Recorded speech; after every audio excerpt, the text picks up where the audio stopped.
Saya sama teman saya yang luar biasa ini, orang tuanya itu seorang pengusaha. Pengusahanya itu adalah pengusaha ikan. Nah, ikan itu sebagai agen ya. Bisa dibilang seperti itulah. Tapi akhirnya nggak besar kan sih, posisinya udah mati. Tapi mati nggak busuk ya, karena kan ikan itu bisa diawetkan melalui pertama pembekuan, yang kedua pengasinan. Bagi kalian jangan lupa makan ikan, kan kata Menteri Kelautan Susi Pujiastuti itu harus makan ikan. Kalau nggak makan ikan nanti tenggelam. Tenggelam. Ikan ya, buat saya mungkin ikan adalah sumber kehidupan. Tidak hanya untuk keluarga saya, tapi bagi masyarakat Indonesia. Jangan lupa subscribe dan klik loncengnya, gratis loh, tapi menambah semangat bagi saya untuk terus berkarya. Saya sama teman saya yang luar biasa ini di daerah Cilamaya. Bagi teman-teman semua yang nggak tahu, Cilamaya itu adalah suatu daerah saya bilangnya bukan pelosok ya, di bagian timur daripada Karawang. Jadi Karawang itu luas banget, mulai dari barat dari arah Loji berbatasan dengan Bogor dan Sukabumi sampai dengan Cilamaya yang berbatasan dengan Indramayu, dan hari ini kita akan mengunjungi proyek Mbah. Iya. Gimana friends? Apakah hari ini kita bisa mengunjungi proyek Mbah? Ikuti kami berdua, oke? Oke. Nah, bagi teman-teman yang nggak tahu proyek Mbah itu apa, nanti tunggu ya sampai kami sampai di tempatnya. Okay. Perjalanannya cukup jauh, kurang lebih sekitar 1 jam. Enggak sejam sih. Nggak sampai sejam ya? Kayaknya 30 menit lah. Oh, 30 menit. Ini juga kalau nggak ada halangan, kalau nggak ada mampir-mampir dulu. Iya, soalnya kita mau nyari minum dulu nanti. Saya sih tadi ngomong apa sih minuman khas di daerah Cilamaya gitu, tapi katanya air juga ya. Selain dari makanannya ya, makanan khas Cilamaya itu pada dasarnya bahannya ikan ya. Karena saya kan orang Cicinde, jadi makannya pindang gitu. Oke, iya. Jadi ini teman saya ini luar biasa banget, dari mulai lahir sampai dengan hari ini orang tuanya itu seorang pengusaha. Pengusahanya itu adalah pengusaha ikan. Nah, ikan itu sebagai agen ya. Bisa dibilang seperti itulah. Tapi agennya nggak besar ya, biasa aja gitu. Nah, kalau berarti ini ya bisa dibilang mata pencahariannya adalah dari ikan, mulai dari kecil sampai dengan sekarang. Kalau itu ikannya bagaimana sih? Apakah beli ikan hidup atau seperti apa? Kalau ikannya sih kebetulan kan ada ikan tawar sama ikan laut ya. Kalau ikan laut sih itu dikirim dari Jakarta, Muara Angke ya. Itu kayak ikan tongkol, ikan layang, dan ikan laut lainnya. Tapi kalau ikan tawar kayak ikan bandeng, jair, bawal itu dikirim. Kalau ikan bandeng itu dari Cilamaya ya, Hilir. Terus kalau misalnya ikan bawal sama jair itu dari Purwakarta dikirimnya. Oke. Nanti itu setelah dikirim, nanti orang kampung ngambil ikan di saya, terus dijadiin ikan pindang. Mereka jualan nanti di pasar atau ke kampung-kampung yang tidak berproduksi ikan. Jadi mereka yang membelinya. Oh, berarti kalau teman-teman pengen makan rasa asli pindang itu boleh datang ke daerah Cicinde Utara, Pendey. Cicinde Utara, Pendey. Kecamatan Cilamaya. Kecamatannya Banyusari. Oh, Banyusari. Cilamaya itu sebenarnya jalannya jalan Cilamaya, gitu, arahnya mau ke Cilamaya. Oke. Jadi silahkan kunjungin lah daerah pinggiran Karawang bagi yang suka pindang. Kalau boleh tahu, ikan itu begitu diambil itu masih hidup apa udah beku sih? Kalau ikan sih posisinya udah mati. Tapi mati nggak busuk ya, karena kan ikan itu bisa diawetkan melalui pertama pembekuan, yang kedua pengasinan, gitu sih. Jadi nggak sampai bau sih, gitu sih. Makanya ikan yang dikirim dari Muara Angke atau Jakarta itu dia udah keadaannya tuh beku karena dikirimnya sudah dipres gitu. Kalau yang ikan tawar itu mungkin nggak beku ya, tapi kita dikirimnya masih fresh. Jadi ketika sudah jadi 1 hari atau 2 hari, tapi kita dikasih es lagi buat tidak basi gitu. Iya.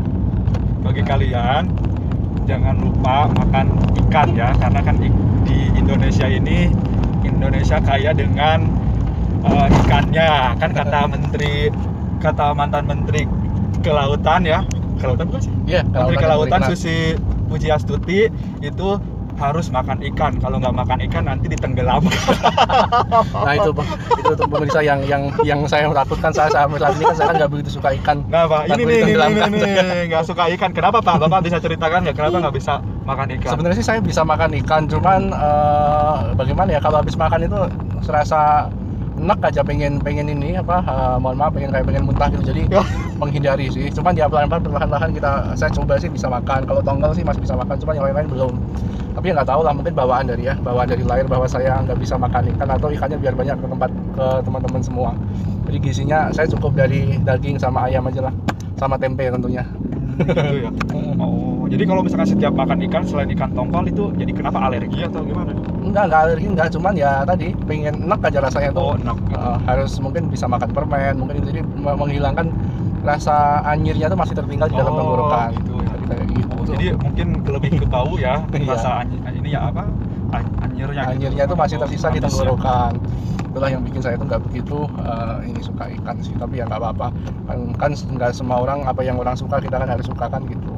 Nah sekarang gini, kalau untuk ikan itu berarti jam berapa sampai di rumah? Tergantung.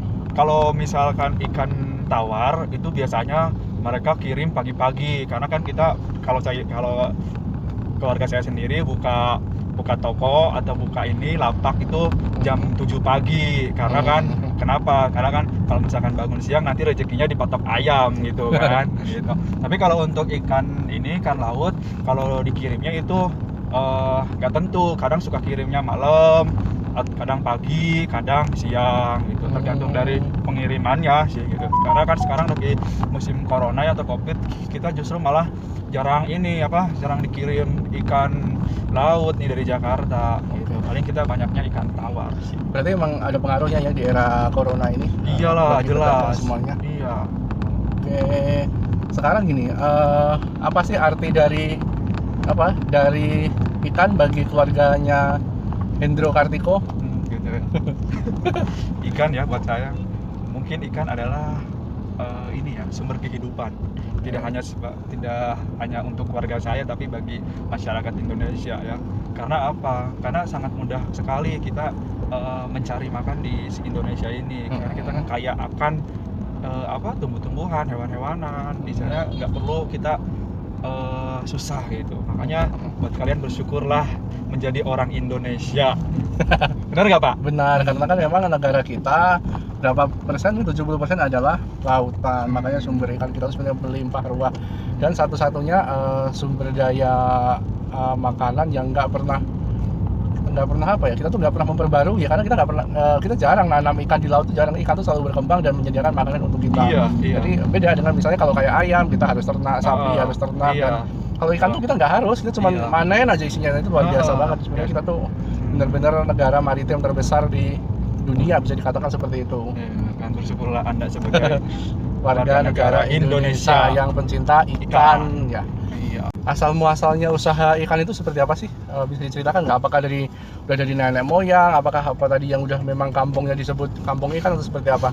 Tahu nggak sejarahnya itu? Kalau secara jelasnya sih saya kurang paham ya. Tapi secerita dari orang tua saya, ini mah cerita orang tua saya ya. Jadi waktu itu kebetulan kan orang tua saya, bapak saya orang Jawa ya, ibu saya orang Sunda. Nah, terus menikah, tinggal di sini di Karawang, di Cicinde, Kilamaya. Bapak saya awalnya jualan ikan pindang awalnya tuh. Gak tau ngambilnya di mana tuh, lupa aku ya. Setelah itu mungkin terus setelah itu, karena di kampung saya itu belum ada yang jualan ikan mentahnya, jadi bapak saya itu inisiatif buat buka atau jualan ikan mentahnya. Jadi nanti yang jualan ikan pindangnya itu di masyarakat di kampung saya.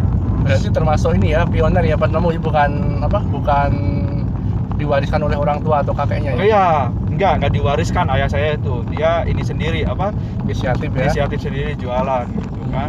Nah, setelah itu karena belum banyak pesaing, ya istilahnya orang tua saya menjadi salah satu pemasok ikan yang cukup lumayan ya, bisa dikatakan seperti itu. Terus setelah itu karena orang tua juga udah usianya lanjut, dialihkan oleh anaknya, oleh kakak saya gitu. Ada rencana nggak jadi? Terus kan itu dilanjutkan oleh kakak. Sekarang dari Hendro sendiri ada nggak rencana sih pengen seperti ayah itu, atau mungkin lo udah nyaman bekerja sekarang?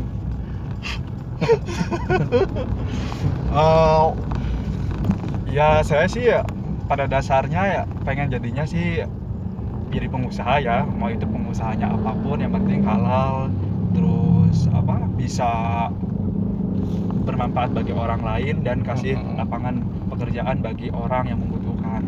Untuk saat ini sih saya karena masih kerja di suatu perusahaan, dan saya pengen belajar dulu di perusahaan ini, nanti biar nanti kedepannya ketika saya memutuskan untuk menjadi pengusaha, saya sudah punya bekal atau ilmu gitu kan, yang mulai dari mental, strategi, dan apapun itu banyak.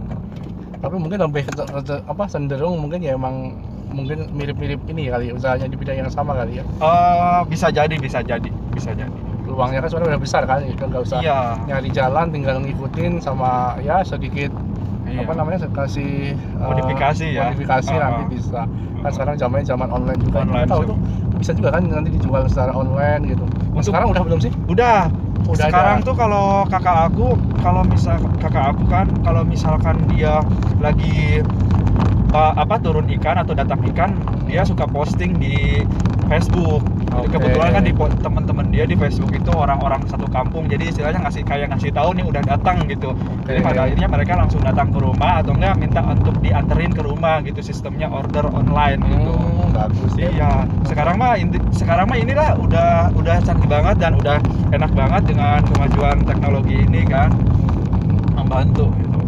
Ya, cuma gitu kekurangannya apa ya?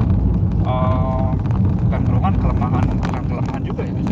Semakin banyak ini, semakin canggih teknologi, persaingan juga semakin canggih lebih juga, banyak, semakin banyak. Makanya harus benar-benar kasih modifikasi biar customer tuh atau pelanggan bisa sama kita terus.